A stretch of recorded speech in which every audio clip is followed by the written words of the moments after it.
Welcome to Academic Gain Tutorials. In this video, we will discuss about the Dividend Capital Requirement Calculator for $250 monthly income and how to estimate the amount of capital you may need to generate that level of dividend income. To begin with, the main goal is very simple. If you want to earn $250 per month from dividends, then first you need to convert that monthly target into an annual target. Since there are 12 months in a year, you multiply $250 by 12. As a result, your target annual dividend income becomes $3,000. Next, it is important to understand the core formula.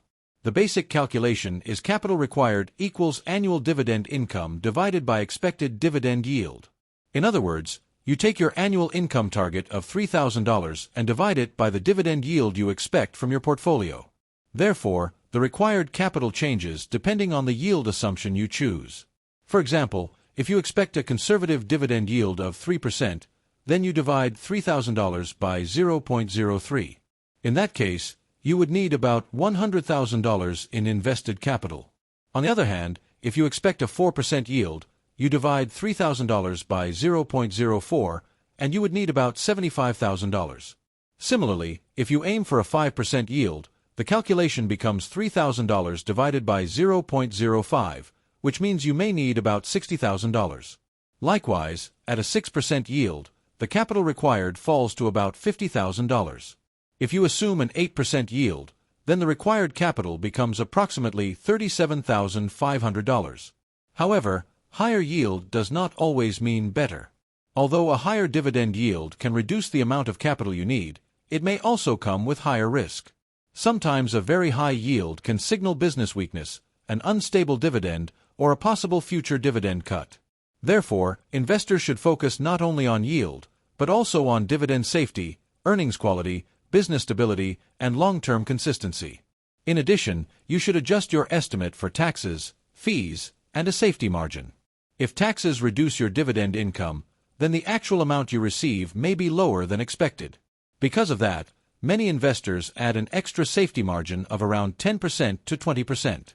For instance, if the calculation shows $75,000 at a 4% yield, then after adding a safety buffer, you may want to target somewhere between $82,000 and $590,000 instead. Furthermore, there are several ways to improve the plan. You can reinvest dividends to help your income grow faster over time. You can also add new savings regularly so your portfolio grows steadily. At the same time, diversifying across dividend stocks, exchange-traded funds, and sectors can help reduce risk and create a more balanced income stream. Moreover, this calculator helps investors compare different yield scenarios quickly. If you want $250 per month, then at a 3% yield you may need about $100,000, at 4% yield about $75,000, at 5% yield about $60,000, and at 6% yield about $50,000.